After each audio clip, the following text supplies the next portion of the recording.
Hello, SpaceWatchers. I am Jim Murphy, and this is a new episode of Space Café Radio, your radio channel dedicated to emerging trends and live conferences in the space sector. Our fantastic guest today is Jeffrey Manber, President of International and Space Stations at Voyager Space, and previously the founder and CEO of Nanoracks. Voyager Space is a company focused on building the infrastructure of space for the future. Today we are talking with Jeffrey about Voyager Space as a company and getting any advice he might have for someone interested in starting a company in the space sector. Enjoy. Jeffrey, how are you doing today? I'm doing well. It's great to be here, and I really love the topic, so I'm looking forward to this. Awesome. Yeah, I know. We just talked about it. It's a dreary day outside, but hopefully we could bring some brightness into our own worlds talking about space. That's right. I'm ready. All right, wonderful. So, Voyager Space.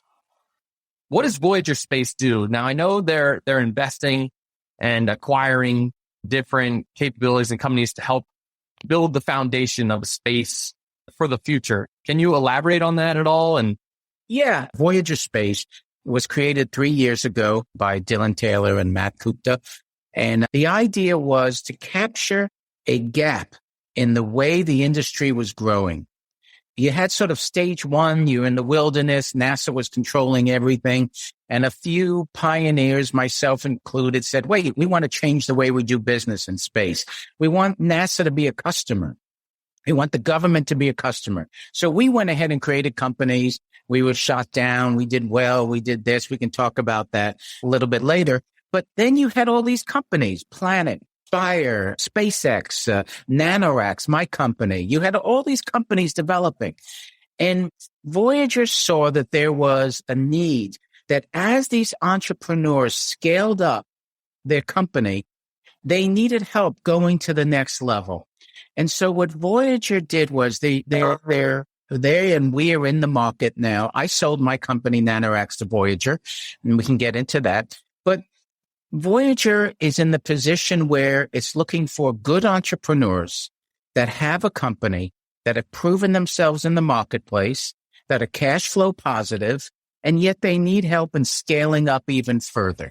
And that's what Voyager is about. So my title reflects that we're growing internationally, and my title reflects that we've also won the largest commercial space station contract from NASA, and boy, we're sure headed in that direction as well, and we can touch on that. So that's I hope, is a long and little winding answer to your question. Oh, it's fantastic. I was going to touch on that, of course, that you were the CEO and the chairman of Nanoracks for over a decade. And I'm sure that you learned so much from that experience. And then, of course, bringing that into your new role at Voyager. Could you tell us a little bit about your experience at Nanoracks, maybe what you learned there? Yeah. So it's hard for younger people in the community today to understand that when we created Nanoracks in 2009, it was the first company in the world that owned and operated and marketed its own hardware on the International Space Station or in orbit. Going back, Nanoracks was the first company that had private property on the International Space Station. I mean, how weird is that? Okay. And what I knew at the time was that this was not a normal community. It was not a normal industry where the government designed, developed, operated, and regulated activities. Department of Defense doesn't design the jets, doesn't design the tanks. Department of Agriculture doesn't design the farms or the tractors. Okay, but NASA was designing, developing, operating, and regulating the space shuttle, all the vehicles. It's wrong. And so I wanted to change that with Nanoracks and make the point that the private sector in space can behave like every other market. And so it was very, very difficult in the beginning. In the beginning, there were screaming fights with NASA, where NASA people would say, this is 12 years ago, why should we give a private company station resources that belongs to the public? Okay.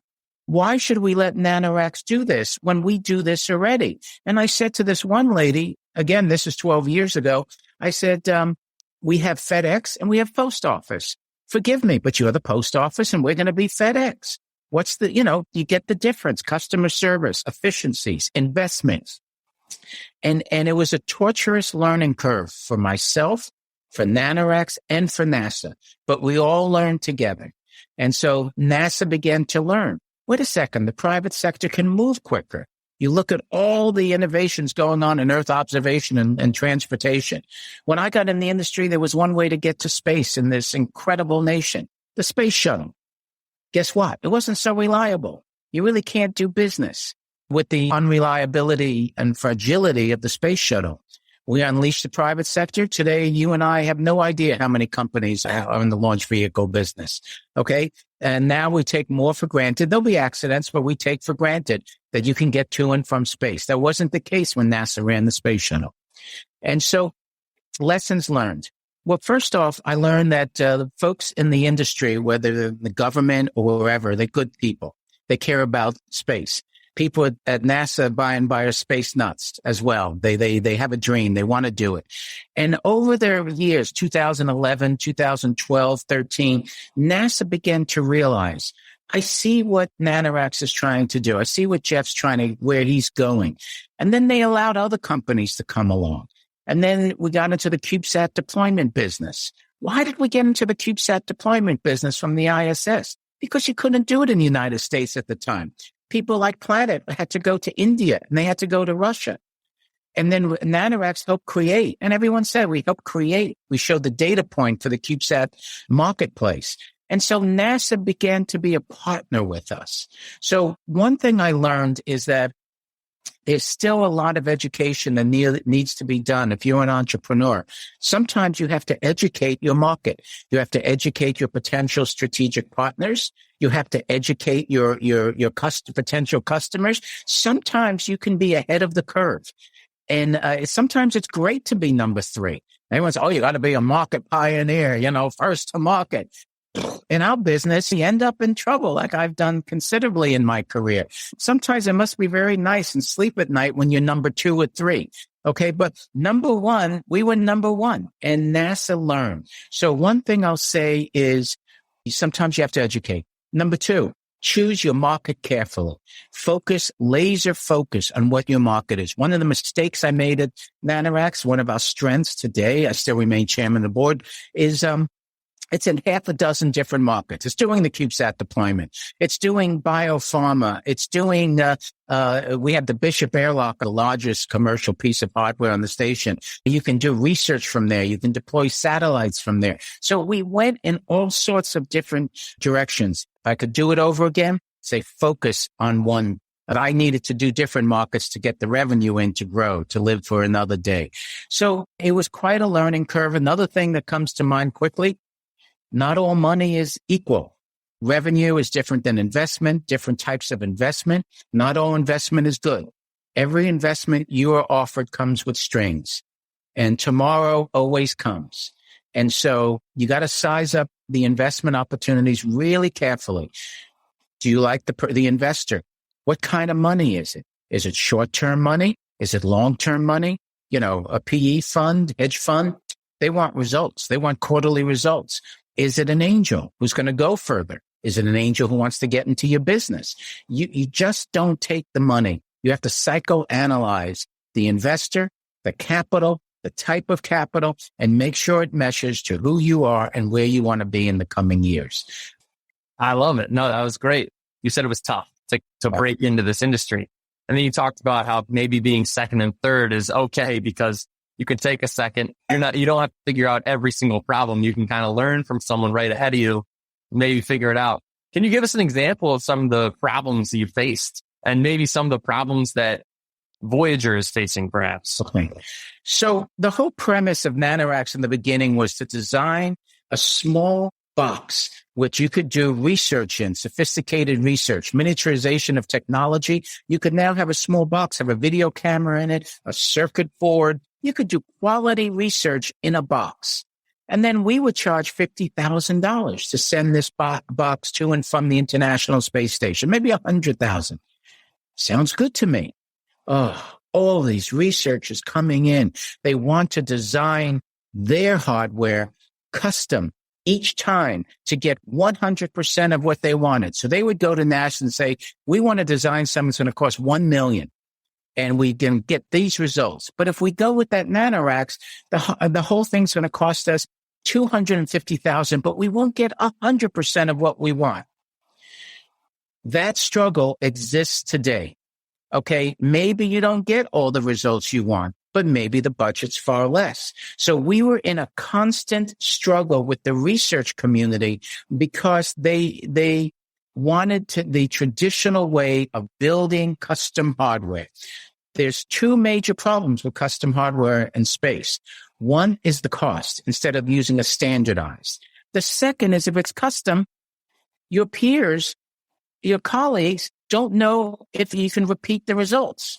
So one of the problems we've always faced with research under the traditional NASA way was custom hardware means it's hard to reproduce the results. It's long lead times and it's expensive. So one of the great challenges was getting folks to appreciate, which is finally slowly happening, that sometimes you don't go for the Christmas tree, put everything on it, and you just go for a solid project in a year and you get results. And the second thing was it's okay to fail safely.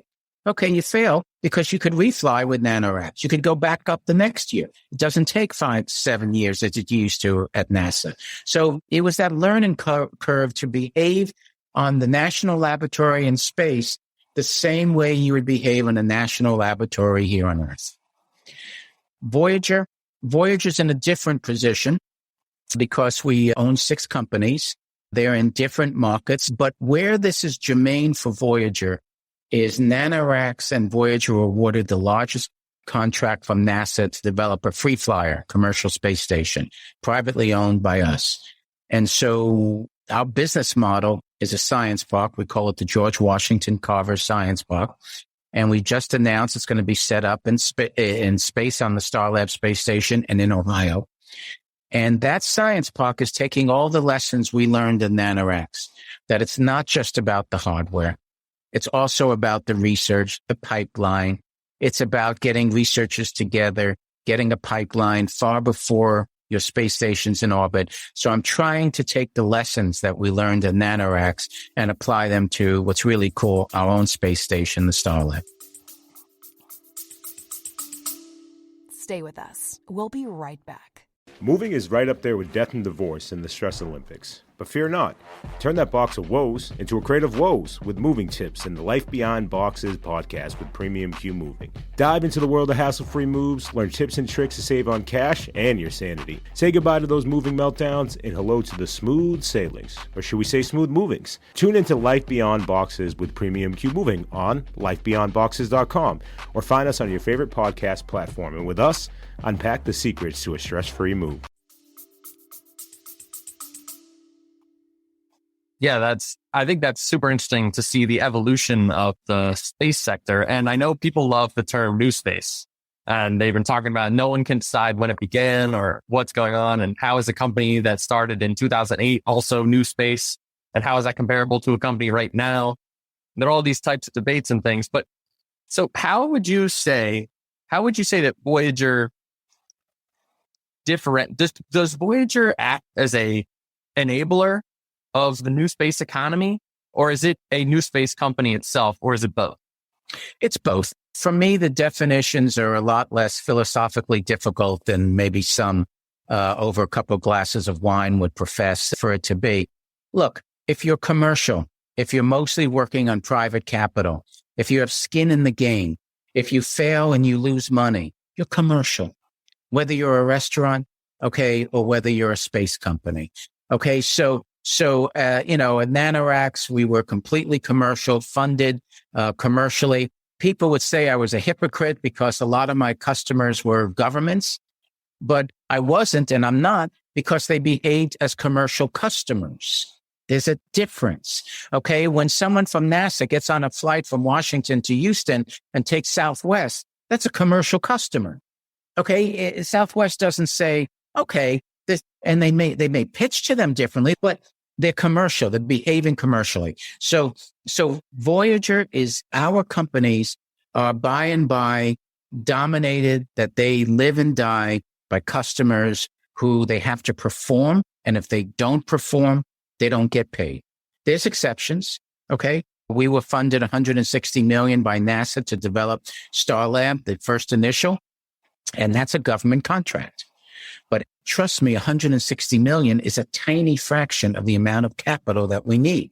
So Voyager is now in the public marketplace in the middle of one of the great recessions, looking for capital, as are our competitors. And it's difficult.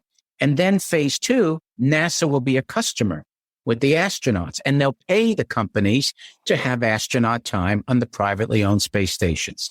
That's a mix of the public-private partnership. So for me, Voyager is an enabler because it raises capital and it grows these growing number of companies. We hope in the next few years, we'll have more and more companies that we acquire. We're looking at several really good candidates today. And those companies then are in a commercial setting. They have a very sophisticated financial team that's helping them, very sophisticated accounting team, very sophisticated business development. This is commercial. And now the government is the primary customer in space to this day, but the public-private partnership, the pendulum is moving, and it's a commercial marketplace. It's the way America works. I'll give you an example. This really ticks me off. People say, oh, we make an exception in space. Again, to use aviation. In this country, when you fly United or Southwest or anything, who owns the airports? It's not United.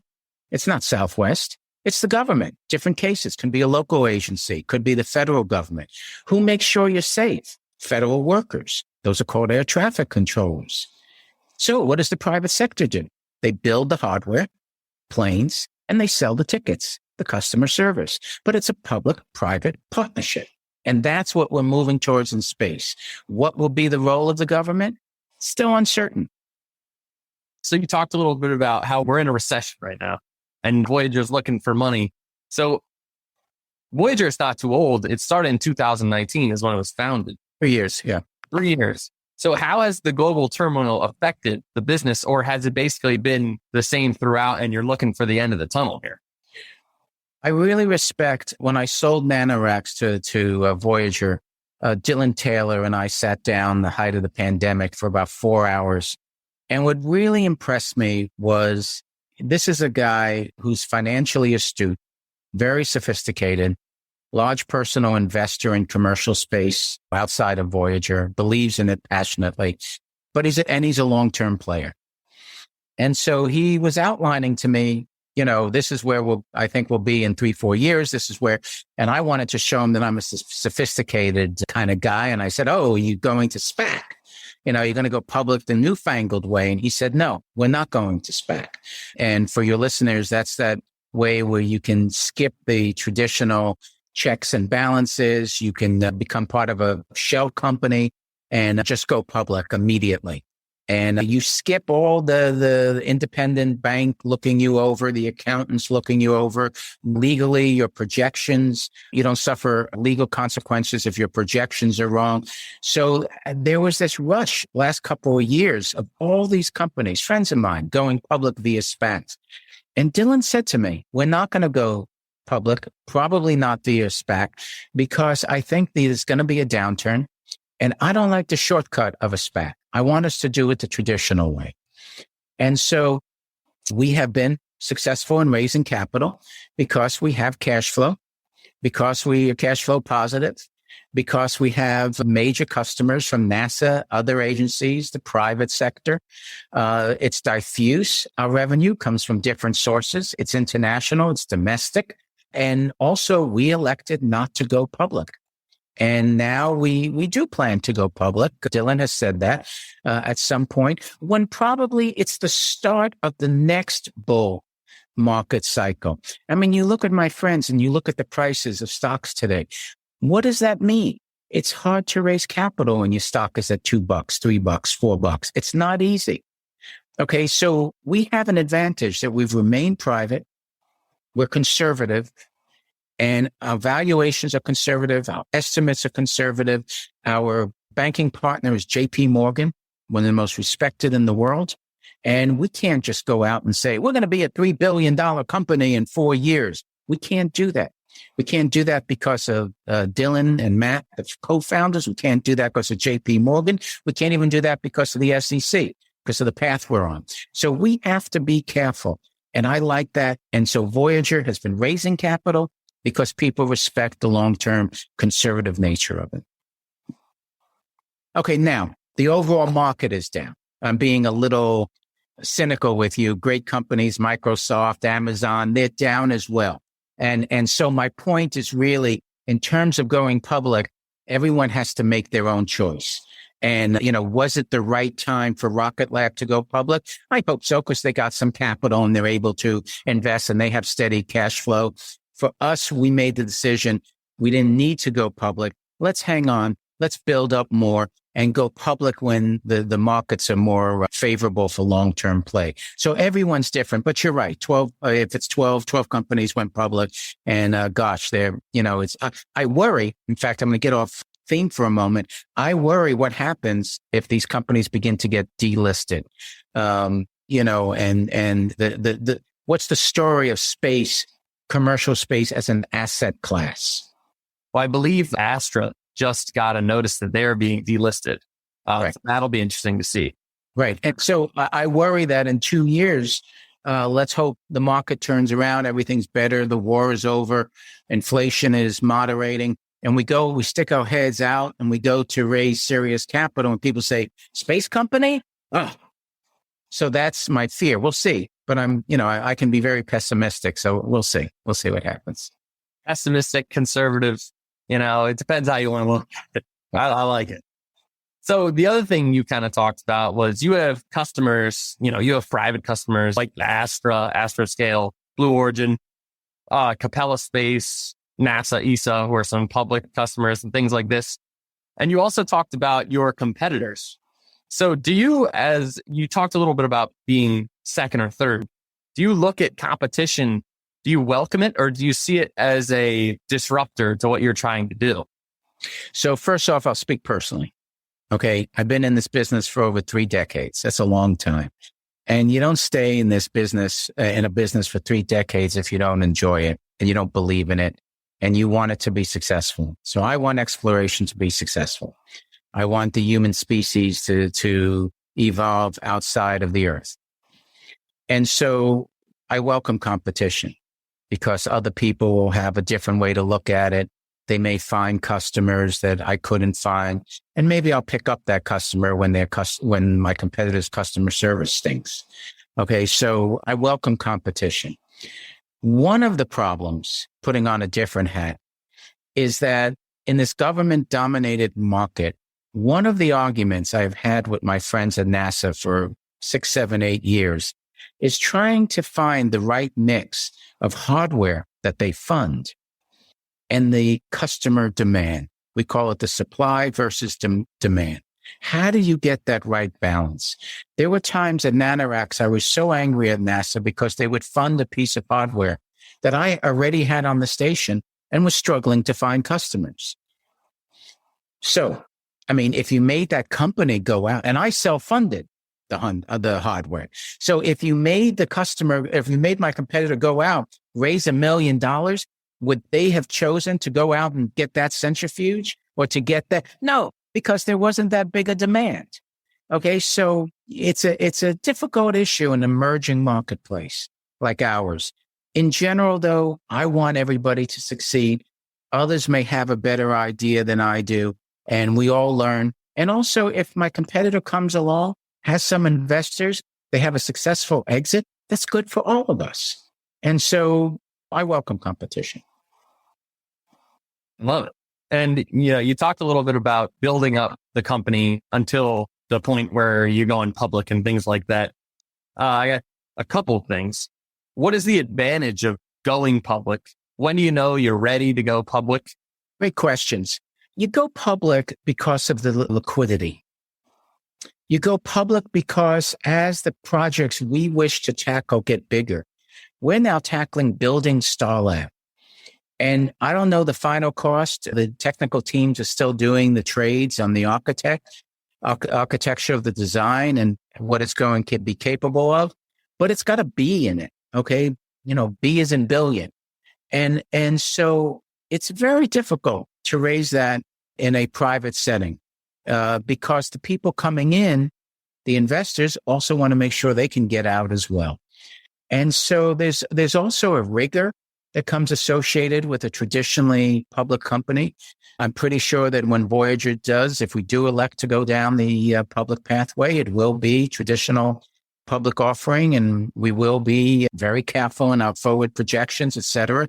And that breeds success with the investors. So you go public because it allows for liquidity. It allows for the ability to raise significant money. It gives you the ability to use certain financial tools that you can't do going private. So there's advantage. You can issue stock as a currency as you grow being a public company. And that's the problem if your stock's at $2 versus if your stock is at $20. If your stock is at $20 and been going up, you can acquire a company using your own stock. You can enter into strategic partnerships using your own stock. So there are advantages for going public.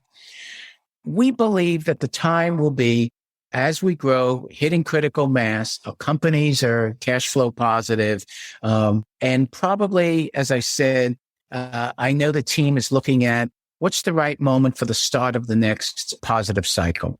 I don't think this is a forward statement, it's a personal statement from me, but I don't believe we want to go public, and it's so difficult in a down market. So it would be when the next market's rising, investors are hungry for pragmatic opportunity. So that's when we'll know the time to go public. I like it. So the annual revenue of the entire space economy, if you will, grows every year, and there's speculation as to how big it's going to be in the next couple decades and things like that. But I think what we all know is it's going to change. It's going to keep on changing. So how do you feel that Voyager will change as the space sector does, as it becomes more commercial, as there's more, let's say, clients to be had, things like that? How do you think it will change in the future? Great question. We're really focused today on meeting the needs of the customer, not necessarily bending metal. So I mentioned in passing the George Washington Carver Science Park. We entered into months of discussion with several states, and we chose to locate in Ohio. And what are we doing there? We're setting up the first in-space research lab and science park within the Ohio ecosystem, Northern Ohio ecosystem. We're going to be part of Ohio State's facilities. We're going to be right near Battelle, one of the great research institutions of the world. We're going to be near Glenn, the NASA center. We're investing that as this industry grows, there's certain infrastructure that will be needed on the ground to make sure that the next successes are not all just moonshots. Okay. And so I want to avoid the moonshot. I want enough infrastructure on the ground, commercial research centers that are supporting users of space. I want to make sure there's multiple space stations in low Earth orbit. We can't have one space station. Okay. India will have a station. China has a station. Russia will have a station. I figure in the next 10 years, there'll be 5-6 American-led private space stations with different market niches. One might be a hotel. One might be researchers where at Starlab, we're looking at the research and manufacturing. Some might be for professional astronauts. You may have seen that in the future there is terribly exciting. You may have seen we announced that our habitat partner is Hilton Hotels Worldwide. That's not a gimmick. They're among the most able R&D shops in the world of how you keep humans comfortable and safe. And they're working with the technical folks of Nanoracks right now on designing the habitat for Starlab. And so this is the story of commercial space as we move forward. It's bringing in the expertise that exists, becoming part of ecosystems like Northern Ohio or maybe something in the Middle East or in Europe that doesn't exist today, so that when we do go to space, it's all of us going to space and it's not a one shot. I love it. Yeah. Good stuff. Thank you so much for coming in and imparting your wisdom of the 30 years of experience that you bring to the table.